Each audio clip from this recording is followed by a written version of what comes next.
Hi there. So welcome to the online organizational culture class. I'm going to apologize in advance for my very boring slides with no pictures or images, but I figured it would be less intensive in terms of data requirements if I did it this way. So we're keeping the slides simple and I will walk you through them. Hopefully you can enjoy this lecture in your pajamas from the comfort of your home at 8:30 in the morning without having to come to class today. So, what are we going to cover? I want to have a discussion around what organizational culture is, what it means, and how it works. I'll walk you through some of the key concepts and the importance of things like stories, rituals, symbols, and language. And also some of the challenges with sustaining a culture once we create it. There's also a lot of challenges and barriers to creating change, managing change, and maintaining a culture if we try to change that. So we'll talk about that. All right. So let's get started. First of all, culture is in some ways the soul of an organization. We can look at a company and see the people, the desks, maybe even the products. But the culture is something you can't see. It's not tangible. But you can feel it if you spend some time there.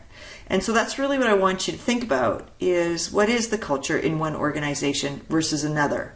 And what makes them different? So what is organizational culture? If we were to talk about it, it really is sort of a system of shared meaning that everyone in the organization holds. And it's what makes one organization different from another. So it's something we can feel, and we clearly can articulate that the culture in one organization might be very different than the culture in another organization. The culture at Lululemon, for example, might be very young feeling, very energetic, focused on sustainability, creative, very different than maybe working at a bank, where you might have some older people in the executive and management positions. You might have more rules and processes, and might have a bit more formal of an environment and structure than something like Lululemon, where people might be a bit more casual and spontaneous. So how would you describe culture, and how would you be able to sort of see it or experience it? So one of the first things that you'll find that's very specific to culture is it safe to take risks? Is it safe to make mistakes? Because you only make mistakes when you kind of reach out of your comfort zone or try something new or try to be creative. And if you play it safe, you're not going to make a lot of mistakes, right? You're going to do what you know will be fine and won't get you in trouble. And so you're not going to push the boundaries to try something different. So risk aversion versus a culture that embraces entrepreneurship and change and creativity are two very different extremes in culture in an organization. Attention to detail is another one. So in one culture, it might be very important to dot your I's and to cross your T's. You might have to follow lots of policies and procedures and fill out forms and make sure you do everything by the book, as we say. Versus one that's much more creative and loose and spontaneous and dynamic. You'll also see a difference in terms of people orientation. Are people valued and important? Or is the company more focused on getting results and the bottom line?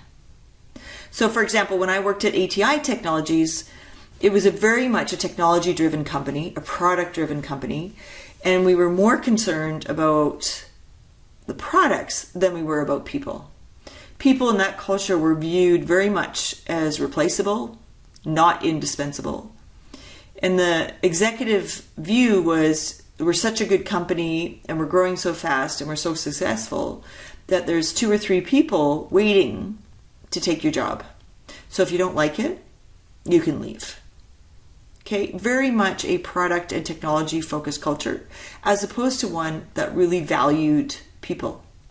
Interesting when you think that it was a tech company that required many individuals to put their collective expertise and knowledge to play in order to be successful, and that we had a couple hundred technical developers and programmers that were very knowledge-based and that clearly needed to feel valued and motivated and excited to be working there.